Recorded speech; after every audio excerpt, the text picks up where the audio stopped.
दोस्तों आज की सबसे पहली और बड़ी खबर। मुख्यमंत्री हेमंत सोरेन ने दिए खाली पड़े पदों पर भर्ती के लिए 1 माह के अंदर वैकेंसी निकालने का निर्देश। दोस्तों झारखंड के मुख्यमंत्री हेमंत सोरेन ने झारखंड के विभिन्न विभागों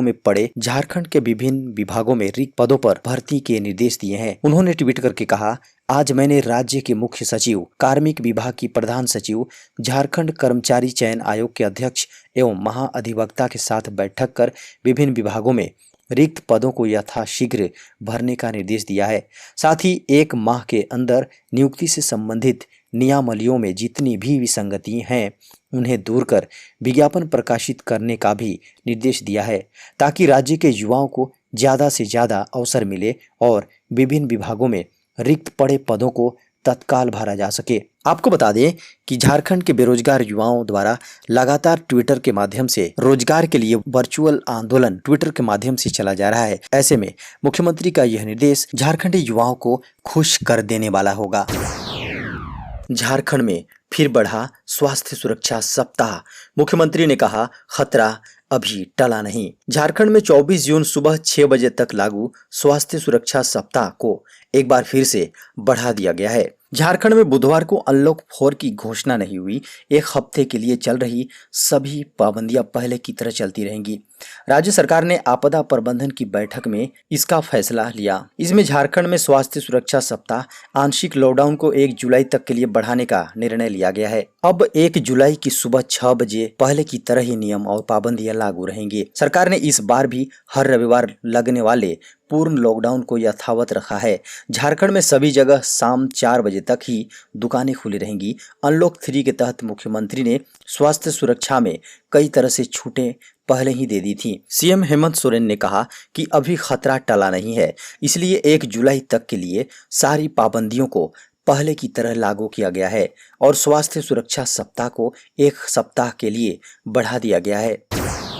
दोस्तों एक बड़ी खुशखबरी है, बन रही है सुपर वैक्सीन, कोरोना के हर वेरिएंट को कर देगी खत्म। समाचार एजेंसी पीटीआई के हवाले से खबर आ रही है कि अमेरिका की नॉर्थ कैरोलिना यूनिवर्सिटी के वैज्ञानिकों ने यह वैक्सीन बनाई है।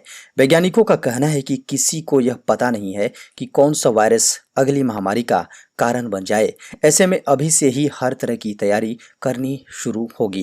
गौरतलब है कि महामारी का सामना कर रही दुनिया अब कोरोना वायरस के अलग अलग वेरिएंट से परेशान है। भारत सहित दुनिया के अलग अलग देशों में कोरोना के ऐसे कई वेरिएंट सामने आए हैं जो चिंता बढ़ाने वाले हैं। वैज्ञानिकों के अनुसार नई वैक्सीन सभी तरह के वेरिएंट पर कारगर साबित होगी और सभी तरह के कोरोना वेरिएंट्स को खत्म कर देगी। साथ ही यह भविष्य में आने वाली ऐसी किसी महामारी को रोकने में भी कामयाब होगी। झारखंड के बेरोजगार युवाओं द्वारा रोजगार की मांग को लेकर ट्विटर आंदोलन पर जेएमएम विधायक का मिला साथ। झारखंड के बेरोजगार युवा 21 जून से 30 जुलाई तक नियुक्ति वर्ष का अंतिम संस्कार मना रहे हैं।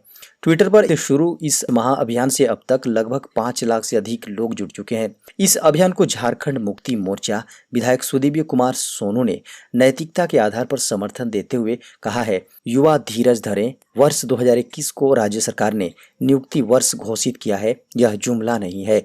गठबंधन सरकार की शपथ है। मुख्यमंत्री हेमंत सोरेन ने भी जेएमएम विधायक के ट्वीट को रीट्वीट किया है। जेएमएम विधायक सुदीव्य कुमार सोनू ने कहा कि सत्ताधारी दल के विधायक और संगठन के अगुवा साथी की हैसियत से वे इस संवादहीनता को तोड़ना चाहते हैं। उन्होंने कहा कि झारखंडी भूमिपुत्र अगर अपनी सरकार से सवाल नहीं करेंगे तो किससे करेंगे। ओरमांझी की रहने वाली चंचला ने कुश्ती में लहराया परचम, वर्ल्ड चैंपियनशिप के लिए हुआ चयनित। दोस्तों झारखंड की माटी ने कई प्रसिद्ध खिलाड़ियों को जन्म दिया है। झारखंड के ओरमांझी की रहने वाली चंचला अब राज्य के साथ देश का नाम भी रोशन करने के लिए इंटरनेशनल सब जूनियर कुश्ती चैंपियनशिप में हिस्सा लेने विदेश जाएंगी। यूरोप के देश हंगरी में ये वर्ल्ड चैंपियनशिप होने वाला है। चंचला एक छोटे से गांव से निकलकर अब विदेशों में भी अपना नाम और अपने साथ झारखंड का नाम रोशन कर रही हैं। चंचला की उम्र लगभग 15 साल है और वह रांची के ओरमांझी की रहने वाली हैं। दिमागी रूप से परेशान युवक ने मुख्यमंत्री हेमंत सोरेन को दी धमकी। कोरोना काल में दिमागी रूप से परेशान युवक ने मुख्यमंत्री हेमंत सोरेन को ईमेल के माध्यम से अपशब्दों से भरी धमकी मामले में पुलिस ने आरोपी को बेल बॉन्ड पर छोड़ दिया। साइबर सेल की टीम ने बीते 1 जून को मामला दर्ज होने के 48 घंटे के अंदर कार्रवाई करते हुए बेंगलुरु से विक्रम गोधराई मुनेश्वर को पकड़ा था। पुलिस की इन्वेस्टिगेशन में पता चला कि विक्रम गोधराई मुनेश्वर न आपराधिक प्रवृत्ति का व्यक्ति था और न ही उसका कोई पूर्व में आपराधिक रिकॉर्ड रहा था। कोरोना के कारण वह मानसिक रूप से तनाव में था। इसी वजह से उसने ईमेल पर इस तरह की बात लिखी थी। पुलिस ने पूरे मामले की जांच की तो पता चला कि युवक अच्छे परिवार से ताल्लुक है, जिसके बाद रांची पुलिस ने बेल बॉन्ड पर युवक को छोड़ दिया। झारखंड में ऑक्सीजन की कमी को दूर करने के लिए पीएम केयर्स फंड से मिलेंगे 4,630 ऑक्सीजन कंसंट्रेटर। कोरोना की दूसरी लहर में सबसे ज्यादा कमी ऑक्सीजन की हुई थी। इसको देखते हुए इस बार अस्पतालों में ऑक्सीजन की भरपूर व्यवस्था की जा रही है। इसके तहत झारखंड के अस्पतालों में 38 PSA प्लांट की स्थापना के बाद अब 4,630 ऑक्सीजन कंसंट्रेटर मिलेंगे। ये कंसंट्रेटर 2 प्रकार के उपलब्ध होंगे। 5 लीटर प्रति मिनट की क्षमता के 1636 कंसंट्रेटर मिलेंगे। वहीं 10 लीटर प्रति मिनट की क्षमता के 2,994 ऑक्सीजन कंसंट्रेटर मिलेंगे। इन ऑक्सीजन कंसंट्रेटर का इस्तेमाल जिलों के सदर अस्पताल के अलावा ग्रामीण क्षेत्रों के CHC, PHC और स्वास्थ्य उपकेंद्रों पर किया जाएगा। इसके लिए राज्य स्तर से प्रखंड स्तर पर नोडल ऑफिसर की नियुक्ति की जाएगी। केंद्र सरकार की ओर से अलग से ट्रेनिंग दी जा रही है ताकि इनका समुचित इस्तेमाल किया जा सके। भारतीय रेलवे में जल्द 40,000 से अधिक पदों पर होगी भर्तियां। दोस्तों, अगर आप इन दिनों सरकारी नौकरी की तैयारी कर रहे हैं तो आपके लिए बेहद अच्छी खबर सामने आ रही है। रेलवे जल्द ही ग्रुप डी के 40,000 से ज्यादा पदों पर भर्तियां करेगा। रेलवे रिक्रूटमेंट बोर्ड यानी RRB अगले कुछ सप्ताह में ट्रैक मेंटेनर समेत इन विभिन्न पदों पर आवेदन की प्रक्रिया शुरू कर सकता है। उम्मीदवारों का चयन RRB द्वारा आयोजित की जाने वाली ऑनलाइन परीक्षा, फिजिकल टेस्ट और मेडिकल टेस्ट के आधार पर होगा। RRB के अनुसार इन पदों की संख्या 40,721 होगी। परीक्षा और मेडिकल टेस्ट पास कर चयन होने वाले कैंडिडेट्स को रेलवे की विभिन्न लोकेशन पर नियुक्त किया जाएगा। आप इस भर्ती के बारे में ज़्यादा जानकारी के लिए RRB की आधिकारिक वेबसाइट पर विजिट कर सकते हैं। दोस्तों, खूंटी से एक दिल दहलाने वाली खबर सामने आ रही है। 2 आदिवासी युवतियों के साथ किया गया सामूहिक दुष्कर्म। दोस्तों, झारखंड के खूंटी जिले में एक दिल दहला देने वाली घटना सामने आई है। खूंटी जिले में 4 युवकों ने पहले 2 आदिवासी युवतियों को अगवा कर फिर उनके साथ रात में सामूहिक दुष्कर्म किया। पुलिस के अनुसार 4 बाइक सवार युवकों ने दोनों युवतियों का अपहरण कर लिया। इसके बाद मोरहू के हिट्ठे गांव स्थित स्कूल में ले जाकर सामूहिक दुष्कर्म किया। आरोपी युवतियों को देर रात लगभग 2 बजे खेत में छोड़कर फरार हो गए। पुलिस घटना स्थल पर पहुंची है और जांच में जुट गई है। झारखंड में कोरोना से जान गंवाने वाले मृतकों के परिजनों को मिलेगा 20% छूट के साथ 5 लाख रुपए का लोन। झारखंड में ST, SC और BC वर्ग के गरीब परिवारों में कमाने वाले मुखिया की मौत पर सरकार 5 लाख रुपए तक का सॉफ्ट लोन देगी। इस राशि में 20% तक की सब्सिडी भी दी जाएगी। यह लोन अनुसूचित जाति और पिछड़ा वर्ग के वैसे परिवारों को स्वरोजगार के लिए मिलेगा जिनकी सालाना आमदनी 3 लाख से अधिक नहीं है। सरकार की इस स्पेशल स्कीम के तहत परिवारों को अधिकतम 5 लाख रुपए तक का लोन दिया जाएगा। इसमें 20% तक राशि माफ कर दी जाएगी। यानी अगर कोई 5 लाख रुपए तक का लोन लेता है तो उसकी 1 लाख रुपए तक की राशि माफ की जाएगी। उन्हें केवल 4 लाख रुपए का लोन चुकाना होगा। देश के कई राज्यों में अगले 5 दिनों तक भारी बारिश का अलर्ट।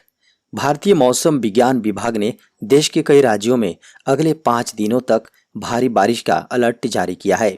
IMD के अनुसार पश्चिमी विक्षोभ के कारण अगले 5 दिनों तक पश्चिमी हिमालयी क्षेत्रों और नॉर्थ वेस्ट के आसपास के इलाकों में तेज बारिश हो सकती है। स्काईमेट के अनुसार सिक्किम, बिहार के कुछ हिस्सों, पूर्वी उत्तर प्रदेश, झारखंड और छत्तीसगढ़ के अलग अलग हिस्सों, तटीय आंध्र प्रदेश, केरल, तटीय कर्नाटक के कुछ हिस्सों और तमिलनाडु के कुछ भागों में 1 या 2 दिन तक भारी बारिश के साथ हल्की से मध्यम बारिश हो सकती है। दोस्तों, झारखंड के गिरिडीह से बड़ी खबर सामने आ रही है। यहाँ करंट लगने से 1 की मौत और 2 हुए घायल। झारखंड के गिरिडीह में एक ही परिवार के 3 व्यक्ति करंट की चपेट में आ गए, जिसमें एक सदस्य की मौत हो गई। करंट लगने की घटना देवरी थाना क्षेत्र के बेड़ोडीह गांव में घटित हुई है। खबरों के अनुसार बेड़ोडीह गांव निवासी शंकर रजक बुधवार की सुबह में अपने घर की छप्पर में मरम्मती का काम कर रहा था। इसी दौरान एलटी लाइन के संपर्क में आ गया। करंट लगने के बाद शंकर छप्पर से नीचे गिर गया। इस दौरान शंकर को बचाने गए शंकर की पत्नी और उसके पिता द्वारिका रजक भी करंट की चपेट में आ गए। तीनों को करंट की चपेट में देख घर के सदस्यों के द्वारा हल्ला किए जाने पर गांव के लोग मौके पर जुटकर तार को हटाया। इसके बाद करंट के चपेट में आने से घायल हुए शंकर रजक, मुन्नी देवी व द्वारिका रजक उपचार के लिए जमुआ स्थित एक निजी चिकित्सा केंद्र पर ले जाया गया, जहां पर चिकित्सक के द्वारा शंकर रजक को मृत घोषित कर दिया गया। आम आदमी के लिए आई बड़ी राहत की खबर, जल्द मिलने वाली है सस्ती बिजली का तोहफा। भारत अब बिजली वितरण के लिए ग्रीन टैरिफ पर काम कर रहा है। इसके तहत बिजली कंपनियां स्वच्छ ऊर्जा प्रोजेक्ट्स के जरिए तैयार की गई बिजली को कोयला या अन्य पारंपरिक ईंधन से तैयार की बिजली की तुलना में सस्ता होगा। इस योजना के बारे में केंद्रीय बिजली एवं रिन्यूएबल ऊर्जा मंत्री राज कुमार सिंह ने मंगलवार को जानकारी दी। उन्होंने बताया कि इससे भारत में स्वच्छ ऊर्जा इस्तेमाल करने वाले साख को और भी मजबूत करने में मदद मिलेगी। इसे दुनिया की सबसे बड़ा स्वच्छ ऊर्जा प्रोग्राम बताया जा रहा है। उन्होंने कहा बहुत जल्द इसके नियम जारी किए जाएंगे। उन्होंने यह बात मंगलवार को एनर्जी ट्रांजिशन थीम पर द्विपक्षीय वार्ता के बाद होने वाले कर्टन रेजर प्रेस कॉन्फ्रेंस में कही। सिंह ने कहा कि इस प्लान को अमली जामा पहनाने के बाद कोई भी बिजली वितरण कंपनी एक्सक्लूसिव तरीके से ग्रीन एनर्जी खरीदकर इसे ग्रीन टैरिफ पर सप्लाई की जाएगी।